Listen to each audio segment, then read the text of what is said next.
This is the last video, video 7.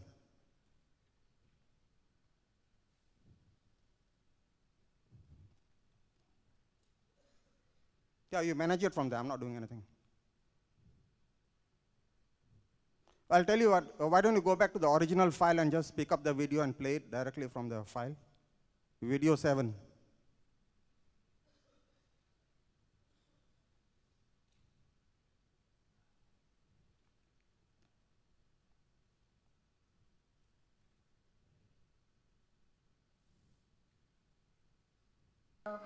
A bone marrow transplant. Screen. A bone marrow transplant when I was just 6 months old. And now I have pulmonary fibrosis, which is a serious lung disease. And my lung capacity is now only 20%. Would you like to stop and play again? And I'm 17 years old. There's a video. And today, I'd like to talk about what really matters most to me in life. Now, life can be tough when every single breath you take is a struggle, and the slightest infection causes a serious, life-threatening exacerbation. And the last one for me was in November last year. Can you increase the volume and try to get the video? Okay, guys, try it one more time. Just let's not mess around with technology so much. Just go to the original file and play the video.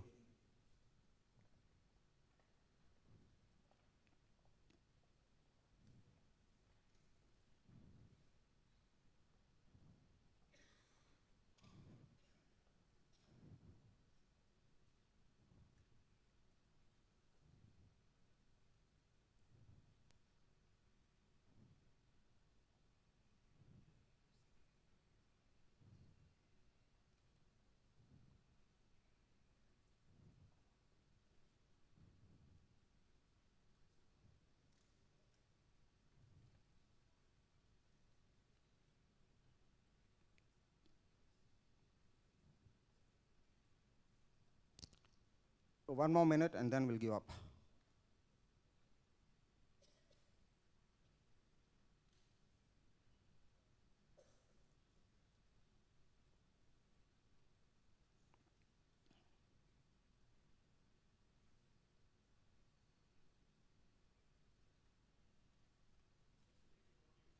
Yeah, just play the audio otherwise, don't worry. Yeah, it's happening. Okay, volume, volume.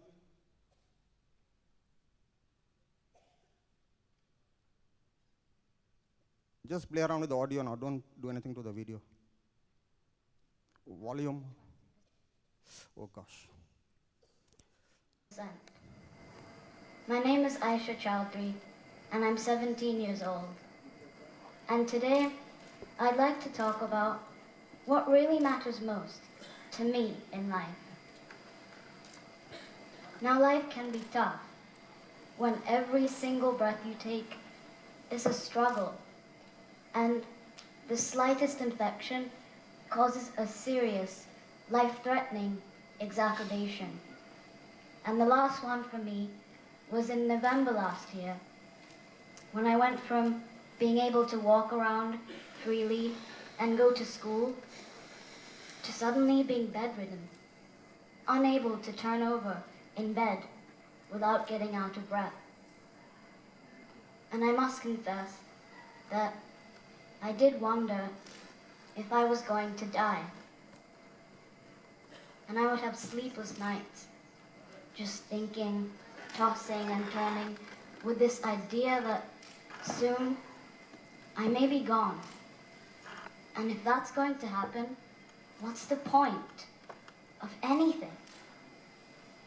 I think about this for hours and get nowhere. But then it suddenly struck me that I'm not really alone in all of this. Is it not true that not just me, but all of us are going to die one day? Yes, all of us are going to die. I'd like you all to just think about that for a moment.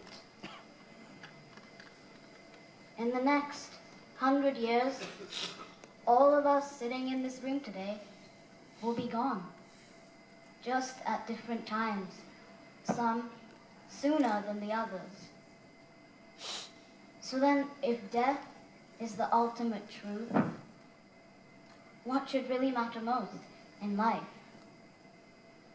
The only thing that matters to me is being happy. And happiness is a choice one makes. It's simply an attitude. I can either choose to be happy and try to smile through all of my difficult times, or I can choose to be miserable and get overwhelmed by it all. Now, it's not that by being miserable, I'm going to get any better. So I may as well choose to be happy. And if I have to have pulmonary fibrosis, I choose to have a happy pulmonary fibrosis.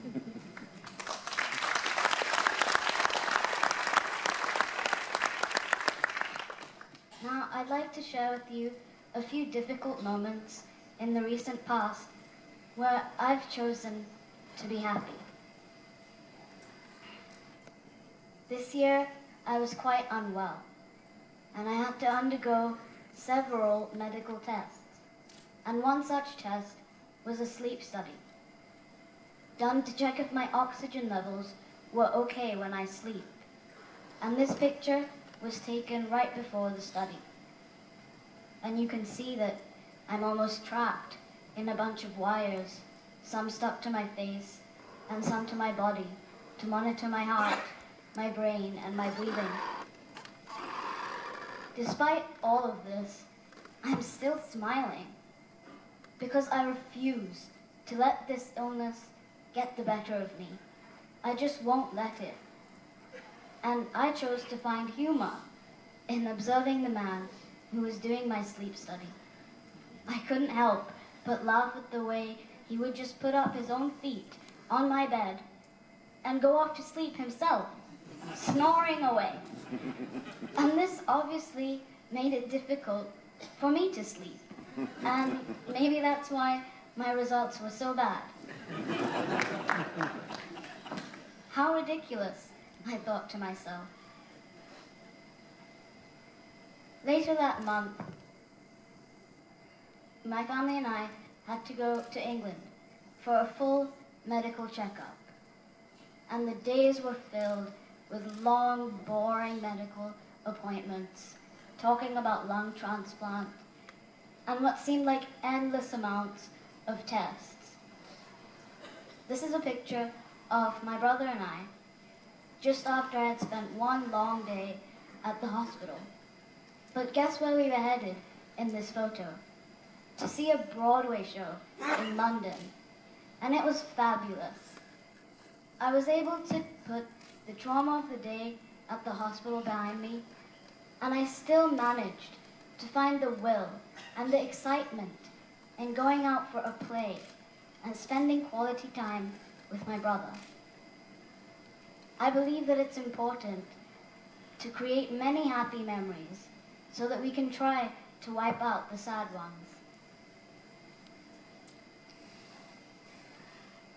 After having quite an unpleasant summer with all of these medical issues, my family and I decided to take a holiday to the Maldives. And there was so much to do in the Maldives. But of course my health didn't permit me to do a lot of the things that I wanted to. And one of the main activities was snorkeling. And I desperately wanted to try it. But how could a person who has difficulty breathing go snorkeling?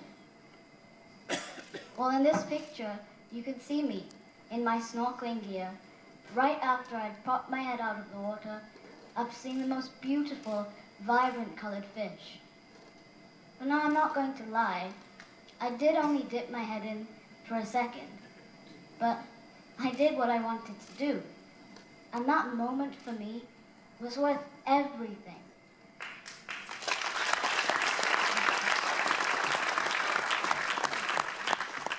And I felt extreme happiness, and was even surprised at myself for doing something that everyone wasn't sure was really possible. So happiness is clearly a choice one can make. No matter what, no matter where, you can find it if you look for it. In fact, Tom Wilson once said, "A smile is happiness that you can find right under your nose."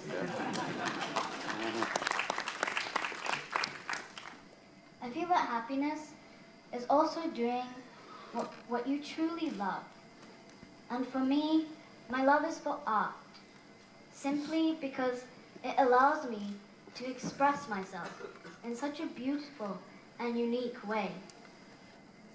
As I dip my brush in the vibrant colors of paint and can almost feel the paint being smeared onto the fabric of the canvas, I tend to forget all of my worries and the difficult situation that I'm really in. And art makes me happy because it almost becomes a whole other world where I can escape, at least for a little while. And these days, my most favorite subject to paint is dogs. And now I'd like to introduce you to my own two dogs, Kobe the Labrador and Rolo the Black Pug. You can see who the dominant one is in the relationship. I find it so interesting that even though they can't speak a word, dogs can become the closest thing to your heart, your very best friend and your companion. I love to observe them and try to figure them out, and I can't help but get inspired. Dogs are so similar to humans, yet they carry qualities that we humans struggle to achieve at times. Dogs can find happiness in the smallest of things. Dogs are delighted with a walk, ecstatic with a small treat, and in heaven when you tickle their belly. Now I'd like to share with you a few paintings I've done recently that were inspired by these two guys.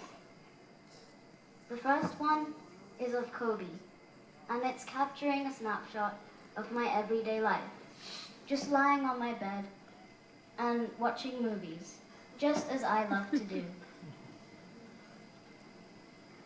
The next one is inspired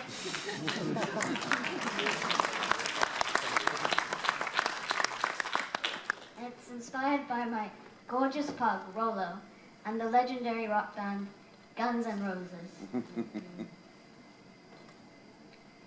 Now, all of this doesn't mean that life is always one big song and dance. It really isn't.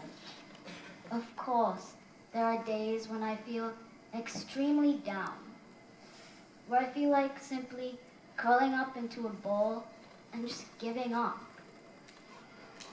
But then the realization that things could always be much, much worse always pushes me to get back up on my feet and put a smile on my face.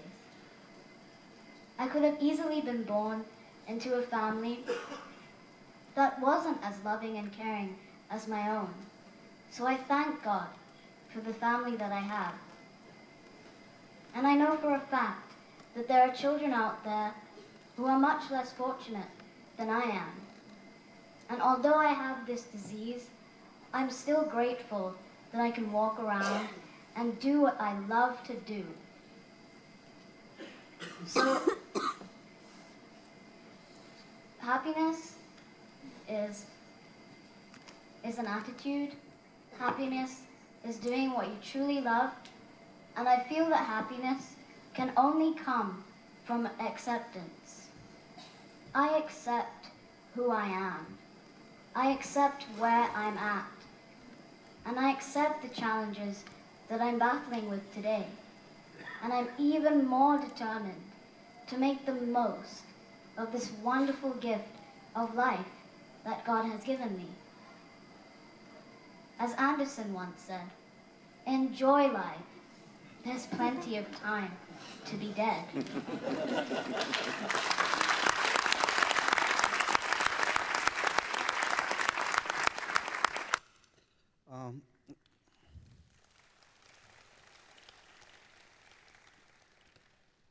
I met Aisha's parents after she spoke, and the mom told me she's half the size she was 2 years ago. And I think I'm doing a silent prayer in my heart that her pain would be eased and her days would be happy. And I'd like to also share another story. A teacher once told me that if I die, don't put any wreaths on my grave because I'll not be able to smell it. So if you need to give me any flowers, please give it to me now.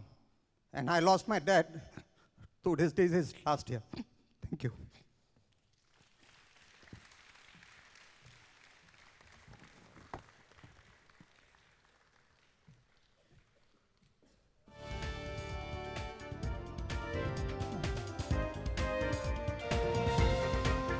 Thank you very much, Mr. Baladi. Ladies and gentlemen, I want to say a few words. In fact, we're very grateful for Bharat to make this speech because we had a last-minute cancellation of one of the speakers, Howard Draft. So we do have to have someone to stand in to make a speech. And Bharat volunteers, and he put together this speech last night, working overnight. So let's give him another round of applause and a wonderful, wonderful speech. Thank you. Thank you so much, Mr. Raymond. So, ladies and gentlemen, it's very moved to listen and to see the picture from Walter's story and many other stories as well from Mr. Avali's presentation. It's very interesting points that I have learned from his presentation.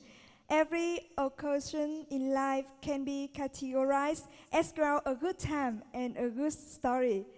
Kính thưa quý vị, chúng ta vừa được nghe một câu chuyện rất là cảm động về câu chuyện tìm kiếm và sử dụng nguồn nước và rất nhiều câu chuyện thú vị khác trong bài phát biểu của Ngài. Và một điều nữa mà tôi đã học được từ bài phát biểu này đó là trong cuộc sống của chúng ta, bất kỳ một cơ hội nào đến đều có thể cho ta một thời gian tốt hoặc là một câu chuyện rất tốt. Thank you so much again. And now, we will be back after coffee break. And please kindly be back at 3:45 p.m. Thank you. Have a good break time. Yes.